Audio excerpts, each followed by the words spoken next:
Alright, so rundown of the block. As you can tell, when I picked it up, I wasn't real excited about the finish on the aluminum on the block. So, of course, you know, I had to address that. To give you an idea what we did here to finish this, I took the block over to my engine guy. I used his bead blaster. I bead blasted the whole thing and then spent about an hour washing it just to make sure all of the sand comes out of there. I washed it with soap and water, blew it back and forward, make sure it's clean. So now we've got a nice clean surface. So to give you an idea of the assembly, I'm not going to detail all the assembly because there is plenty of threads out there. Rather than doing that, we're just going to go ahead and put it together. Of course, we use an Eagle Rods OEM Honda bearings. It's all I use is the OEM bearings. And the Eagle Rod CP pistons, of course, I clean and grease everything before I put it together. When I say grease, I actually use assembly lube, and then anything that doesn't get assembly lube, I use Mobil 1. So the engine's going to go together, everything is torqued, and as I'm building these things, each rod I put in, every time I put a rod in and torque it, I like to feel the crank, run it back and forth. It's like checking and triple checking. We measure everything with calipers and go by the book on the bearing size. And then, of course, we take plastic gauge and kind of check and double check our work. A lot of people say plastic gauge isn't accurate. Well, if you compare it to measuring things with calipers, you'd actually be surprised. It's actually on the money. And of course, the Honda manual tell you to do it that way, so you know, if Honda are doing it, it must be right. So, still need to order a timing belt. The tensioner here is absolutely perfect. One of my little tips here is to make sure the back side of this is nice and smooth so this doesn't stick. I also have a little trick that I tighten the spring up just a hair, so when you're tensioning the belt, this is pulling against the timing belt a little bit more than factory. And of course this operates smooth, so it pulls against the timing belt, takes a little bit more of that tension out of there without over tensioning it. This water pump has less than 10,000 miles on it, so I reuse that. Same as the oil pump. The oil pump has less than 10,000 miles. I'm not going to buy a new oil pump. That stuff is all good. But timing belt, even though it has 10,000 miles on it, it's rubber. I built the motor at least 10 years ago. That means the rubber could be dry rotted or weak in some way. So brand new, fresh Honda timing belt is going back on there. Of course, all the seals are replaced, even the main seal, which people call this a rear main seal, even though it's not at the rear of the car, it's at the side of the car. It's just known as the rear main seal, so that is new also. And all the bolts, any bolt that didn't look really good shape, I replaced with brand new bolts. So once the oil pan is back, we'll bolt that on there. That means the short block is pretty much complete. Then we can start putting the head on there, putting the cams in there, and setting the valve lash. Alright, so back in the day, Temper Racing was a forum we used to be on a lot, and I used to use Photo Bucket to upload my pictures. Well, I think Photo Bucket want you to pay to keep your pictures, and of course I don't use Temper Racing. It doesn't do anything for us, so I don't pay for that. LHT 400 Turbo Kit, that was a nickname. Turbo Kit we used to use a lot back in the day. You can scroll through, click on one of those, and scroll through. You can see some of our work from this is 2010. This is an RSX build, and you see all kinds of good stuff. That was a naturally aspirated build. Anyway, I'm looking through here to try and remember where we put the drain for the oil pan, and I just found a really good picture. This is based on the manifold we're using now. This is a Del Sol. See what our downpipe used to look like. We try and keep them really tucked into the pan.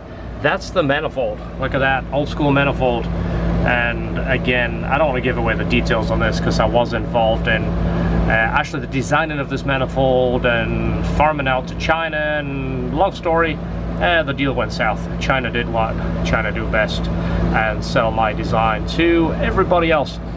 So that is where I need my drain. I will follow that AC bracket down. I know it's between these two bolts here, but I want to add that drain fit in before I seal the oil pan up, then I know this drain will work the way I intended. You can see how straight it is. It's nice and direct. Okay, so this is where we want it. This is that bolt we was talking about. This is the 2 oil pan bolts, so it needs to be right about here. So let me go ahead and put a mark on there so I can weld a -10 in there before I finish cleaning it up. Okay, so when you hear people saying, hey, how much to tap the pan? Well, I know what they're talking about. You can't tap this, it's so thin. If you drill a hole in this, there isn't enough thickness of the metal to run a tap through and hold, you know, any kind of fitting in there. So this is what we used to do back in the day. It's still probably the best idea, is you're gonna get a -10 steel mill. You can get a mill to mill like this. What I usually do is cut it in half, and then we have 2. But what you're gonna do is weld it on here, then you can run a -10 and screw it right onto here, and then you're not gonna worry about anything leaking here. When you tighten this, you're not gonna worry about the other end spinning. Sometimes people will use like a bulkhead, which is kind of like putting a nut and bolt through. You drill that, you put that through there, you put a nut on the back side, you seal it. But the problem is when you put any kind of force on here, this spins and then you create leak around here. So that's what I'm going to do. I'm going to strip this area, drill this hole. You want to try and get as far as you can to the top, but not so far that when you put this on there, it won't spin. You see how the hex is touching on the flat spot? You want to put this on an angle like this, put the point towards the top, and then come down just enough so that clears, because you don't want to obviously make it so you can't tighten it, but you don't want this thing down here either. You want it as high up as you can get it. So I'm going to show you, I'm going to go ahead and do it, and I'm going to show you when it's finished. How about that? Okay, so I know somebody's going to say, wow, you drilled a really big hole. Let me tell you, there is a method in the madness here. So this is what the fitting looks like when you cut it off, and this is going to go right here. Let me show you on the back side so you can see why I drill it bigger. I'm going to put this like here, and you see that step there? Well, that allows us to weld on the inside of it. If that hole was smaller, you wouldn't see the overlap between the original hole and the hole in the pan. So when this is on here, we can actually weld on the back side. Let me get that in position. We can weld that on the back side, and that way it's welded on the back 100%, because on the front here, you're gonna have a hard time getting the weld in this area here. So what we do is we place it here, we weld about 3/4 of the way around for strength, and then weld on the back side for the leak-free seal. All right, see what I'm talking about? See, it's welded all the way around. That way we can see that it's sealed, and then the other side is just for strength. So I'm gonna go ahead and sand this and prep it. Share a little PSA with you. This is from over the years. When you're selecting your pen, this is a P72 pen, which is the GSR. This is designed for having the block brace in there, the crank brace. Look at this area here. Make sure this section here isn't flattened down. It wants to make sure it has this shape here. This is about where the oil pickup is. If this gets pushed down, it can be too close to the oil pickup. Starts a motor of oil. First known problem is the VTEC doesn't work. We found this out in the past. A good friend of mine, Steve McCluskey, helped me out when we'd exhausted everything we could think of. I guess it was a Honda PSA. Make sure the pan's not dented in. So look for that shape right there. If you want a quick tip on how to clean these plastics, soap and water, scrub it with a brush, get it really, really soapy, and it'll break up any of the dirt, and hit it with a pressure washer. See, it looks like brand new now. So this box just got dropped off by Honda. This is a part that we ordered. See the size of the box? There's George, so you can see size-wise. So you want to see what's in it?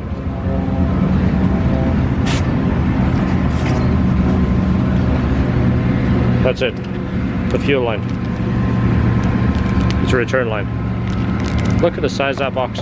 Okay, so rather than trying to use spray paint on this, which I just did, and then I found out some of the original paint is flaking, I started sanding it, and I think we're going to call our friends at AB and get them to powder coat that. I think it's going to look much nicer.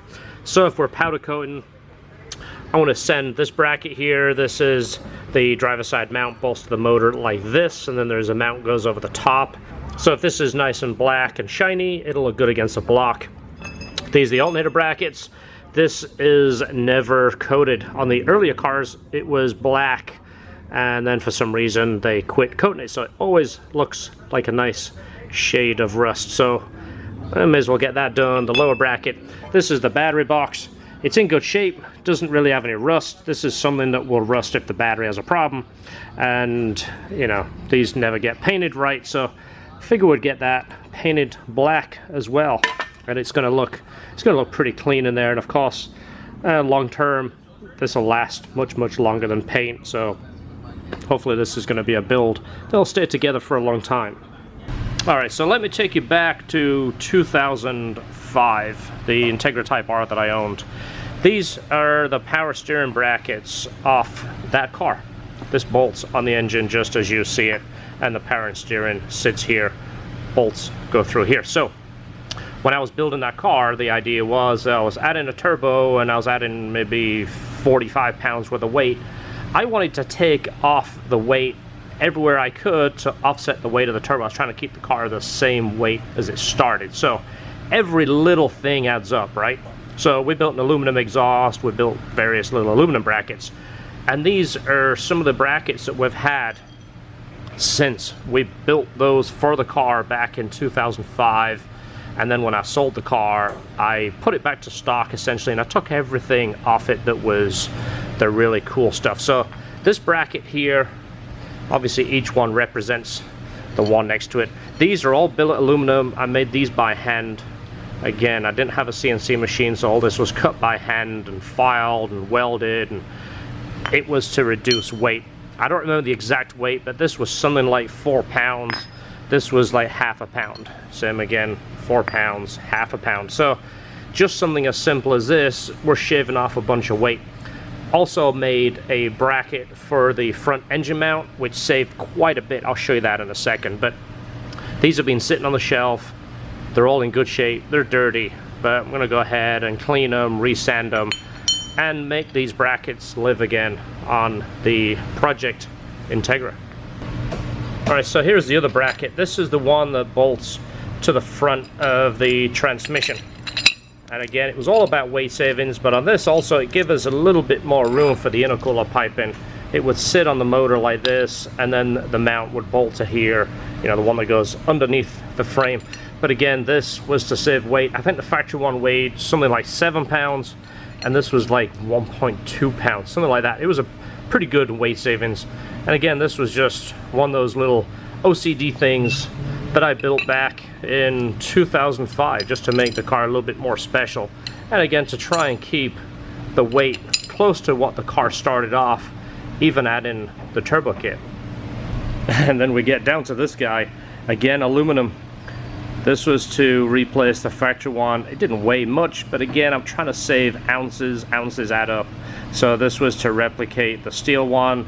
This sits here and it would hold the clutch line, and then this square here would hold the wiring harness from the reverse switch. So I replicated that out of aluminum. This thing weighs nothing.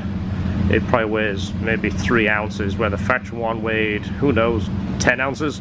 But again, part of those little special things that I did to the Type R that most people didn't notice, most people didn't know, and I didn't really share too many of my secrets. It was more for my own personal OCD-ness, and it was kind of like the enjoyment of building the car. So these are going to find the way onto Project Integra. I'm not going to get infatuated with that car, but I do want to make it a little bit more special than the regular Integra in a lot of ways.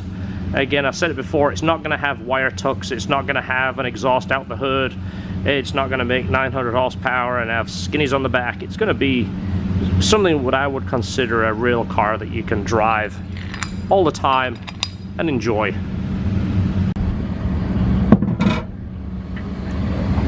Okay, to AB Powdercoat, you've heard us talk about these guys before. I promote them because they're great. Their quality is fantastic. Austin is a really cool guy to deal with, and he knows his product, and his quality is absolutely outstanding. It really is. So if this shameless plug gets me a discount, it was worth it. But like I say, I have like a network of people and a network of companies, and it's the companies I send you to because it's the people I go to. I'm very picky. I don't like crappy work. I don't like half-ass cheap stuff. I don't try and beat people up on cost. I go, how much is it? There you go, just make it perfect, make it so I don't have to come back and ask you to do it again. So that's kind of the philosophy we go by. So let's go ahead. Don't you just love this suggestive thing now that Apple does? It's, hey, it's kind of close to lunchtime. Why don't you go to Chili's? It's only 12 minutes away. No, I don't want to go there. Hey Siri, take me to AB Powdercoat. See if she knows where this is. Getting directions to AB Powder Coating. Looks like she does. Look at that. That's where AB is if you want to go. Hit the go. And it'll take you there. Starting route to AB Powder Coating. The destination is on your left. There it is. Don't you wear a clean shirt? Yeah, and an AB shirt to my laundry. Do you have someone that does your laundry, or do you do? My girl does it, but she's in Alaska right now. Oh, so you're screwed. So I went to Mom's house. You're like, Mom, the washer's acting up. Everything necessary. If you can make this gloss black, and these easy. brackets here, obviously not the studs. Correct. That. And that. So I got a question on wheel colors. I'm not telling everybody on film what color the car is, so I'm gonna beat this part out. I'm painting the car. No kidding. It's gonna. No kidding. I was gonna think doing the wheels like gray. You posted that house gray. Yeah, my house gunmetal. That yeah, looks. with the matte clear. Yeah, that looks like it would be badass. With that color. That would be cool, right? I think that'd be cool. It's got some suspension components in it, like some bracing, like tie bar stuff. I was gonna do that the same color, and then a couple of things in the engine bay, like the tie bar, the end parts, that kind of thing, just to kind of tie the colors together. But the question is, the wheels are steel, aluminum. The center cap is plastic. Obviously, we can't match the plastic because it's plastic. Without taking it to a paint shop saying, "Can you do that?" That's something that I'm going to try and figure out. Maybe doing black, tie some of the other colors, and put an H in it. Yeah, I would do a black, you know. Do like Glossy black? I would do glossy black, Glossy get a little contrast. I don't know if we're doing the calipers or not, so you know. I don't know about the calipers yet. The car is still in paint, so when it comes back, I'll kind of analyze it, but maybe do the calipers, maybe shiny black. Yeah, absolutely. I think nice gloss black with maybe silver logoing in there would be. Yeah, that would be pretty sweet. Yeah, okay. So that sounds like a deal, right? I told you it knows what he's talking about. If I came in with a goofy color, he'd probably tell me flat out, no, don't do it. It's gonna have to be a no for me, dog. Yeah, he's gonna answer you honestly. We're gonna do something really cool. So I'm excited. Timing belt just showed up. So you've seen a lot of my builds. I recommend Honda stuff. The only way I choose over Honda is something that's better or stronger. Well, we're not going to do super aggressive cams. I don't want to do super aggressive springs. We've got the Ferrer valve springs. They're the low pressure springs. And I haven't talked about the cams yet, but I don't need big springs and aggressive valve train. So I always like the OEM stuff. So this is a Honda belt. I've used this on everything. It's so funny when I see this now, it looks so small because we're used to seeing the Kraftwerks belt, which is a cogged belt, and it's 30 millimeters wide. This is probably 20, so it's kind of funny. One thing I do, you see how the writing is on there? Again, just as an OCD thing, I like to put it on this way, so when you're looking from this side, the writing reads the correct way. Doesn't mean anything, just the way I do it. So, you know how this goes. Around here, and it goes like that. Actually, do you want me to say something so somebody can correct me? The time belt, the best way to do it is like this. You do it around the tensioner this way. See, because the motor turns clockwise. And this is number 4 cylinder. Actually, no, this is number 3 cylinder. We changed the fire. I just know someone's going to correct me. So that's the way I like to do it. So the lettering is facing out. So when this is up here, the tensioner, I talked about that. The reason I like to tighten that spring up is so when this is on our cams, this already puts some tension on it. There's a few tricks that some people put a screwdriver in here and push on here, get a bit more tension. If you do the spring the way I did, run the motor, turn it over a couple of times, double check it, take the flop out of here. I'll talk about it when I put it together. Actually, no, I won't, because somebody will tell me I'm doing it wrong. So when I put it, YouTube's ruining me. It's making me like this. These comments are making me not want to share anything. So that goes on there. That goes on there. And when the mount comes back, I'll put the mount on. I guess I can't bolt it on. I need the mount on. So there it is. That's the end of this episode. Hopefully you enjoy it. Hopefully you're finding it informative. Hopefully you'll subscribe and click the bell and share it so I can continue building my motor, which is falling apart already. Thanks for watching. See you in the next video. Enjoy your cars.